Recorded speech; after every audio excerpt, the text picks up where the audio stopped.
हमारे हिंदू धर्म में तुलसी विवाह का दिन विशेष महत्व होता है। इस दिन तुलसी जी का विवाह भगवान शालिग्राम जी के साथ संपन्न किया जाता है। हर साल कार्तिक मास के शुक्ल पक्ष की द्वादशी तिथि को तुलसी विवाह का पर्व धूमधाम से मनाया जाता है। शास्त्रों के अनुसार शालिग्राम भगवान जी को भगवान विष्णु का ही रूप माना जाता है। इस दिन शुभ मुहूर्त में विधि पूर्वक तुलसी विवाह करवाने से दाम्पत्य जीवन में मधुरता और खुशहाली आती है। वहीं कुंवारी कन्याओं या फिर लड़कों को मनचाहा जीवन साथी भी प्राप्त होता है। तो आइए अब आपको बताते हैं साल 2025 में तुलसी विवाह की सही तिथि क्या है, पूजा का शुभ मुहूर्त क्या रहेगा और तुलसी विवाह की आसान विधि क्या है। तुलसी विवाह के दिन तुलसी माता के पौधे को गेरू से लीपकर सुंदर सजा लें। इसके बाद तुलसी के पौधे पर ओढ़ने के रूप में एक लाल रंग की चुन्नी भी उड़ा दें।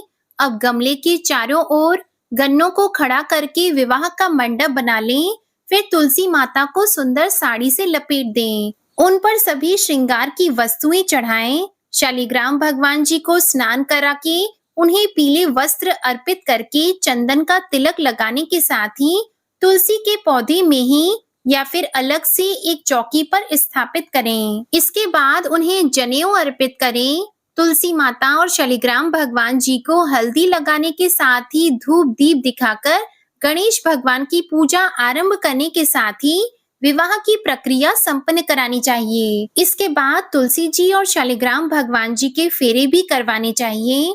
फेरे करवाने के बाद तुलसी माता को कुछ भी उपहार की वस्तुएं अर्पित करें, जो भी आपके सामर्थ्य हो। और उसके बाद आप जिस तरह से एक दुल्हन की विदाई की जाती है, उस तरह से आप विदाई कराएं। साथ में भजन कीर्तन गाएं और विवाह के गीत भी गाएं। तुलसी जी को विदा करते समय उन्हें आप कुछ दक्षिणा भेंट स्वरूप जरूर दें और उसके बाद तुलसी के पौधे को आसपास के मंदिर में रखवा सकते हैं।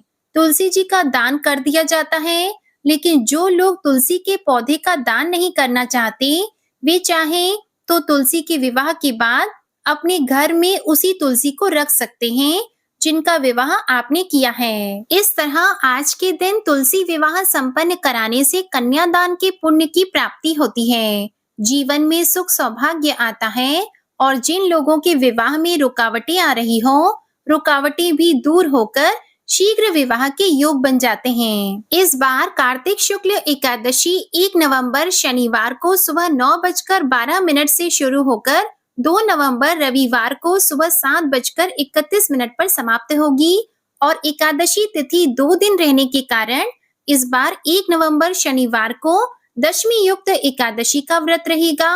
वहीं 2 नवंबर रविवार को द्वादशी तिथि युक्त एकादशी का व्रत रहेगा और शनिवार को भद्राकाल रात 8:27 से शुरू होगी, जो कि अगले दिन 2 नवंबर रविवार को सुबह 7:31 पर समाप्त होगी। इस बार भद्रा का वास मृत्यु लोक में रहेगा।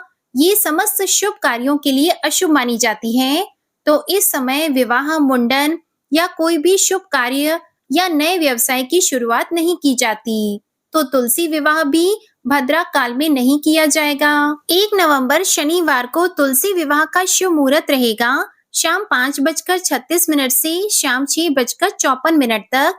और जो लोग रविवार के दिन तुलसी जी का विवाह करना चाहते हो, वे इस दिन गोधूली मुहूर्त यानी शाम 5:35 से शाम 6:53 तक के बीच में कर सकते हैं। इस दिन तुलसी विवाह कराने वाले दंपतियों को सुबह से उपवास रखना चाहिए। जिस प्रकार से घर में धूमधाम से विवाह किया जाता है, उसी तरह से तुलसी जी का विवाह भी खूब धूमधाम से संपन्न किया जाना चाहिए और भोग प्रसाद भी सभी लोगों में बांटकर स्वयं भी ग्रहण करना चाहिए। इस दिन आप शालिग्राम भगवान जी को तुलसी का पत्ता रखकर ही कोई भोग समर्पित करें। यदि आपके पास शालिग्राम भगवान जी ना हो, तो आप विष्णु भगवान जी की प्रतिमा या तस्वीर के साथ भी तुलसी माता का विवाह करा सकते हैं।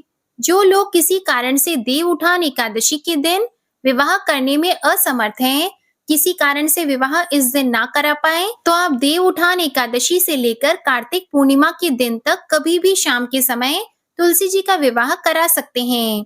ये थी आज की वीडियो। तुलसी विवाह की संपूर्ण विस्तृत पूजा विधि के बारे में जानने के लिए आपको हमारे चैनल पर अलग से वीडियो मिल जाएगी, जिसके लिए आप आने वाली वीडियो का इंतजार ज़रूर कीजिएगा।